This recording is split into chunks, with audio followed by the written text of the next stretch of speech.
పడ్డం మంచిళ్ళకి అసలు ఎన్ని కథలు. ఎండాకాలం వస్తే నా బతుకో యుద్ధమే అధ్యక్ష. ఆ యుద్ధాలు, ఆ పోరాటాలు.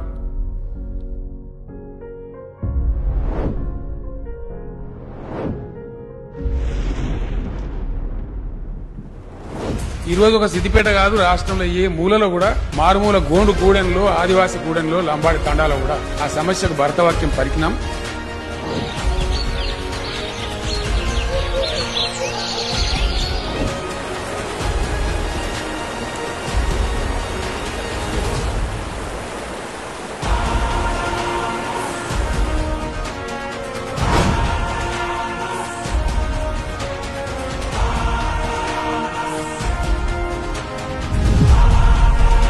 ఏముండే తెలంగాణకు నీళ్లు రావాలి, పచ్చని పంటలు పండాలి, ప్రజలు బతకాలి.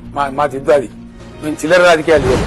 ఎంత తొందరగా వీలైతే అంత తొందరగా నీళ్లు తేవాలనేటువంటి ప్రజల మీద ఉన్న ప్రేమతోని కాళేశ్వరం ప్రాజెక్టు 3.5 కోట్ల ధాన్యం పండడానికి కారణమైంది కదా కాళేశ్వరం ప్రాజెక్టు.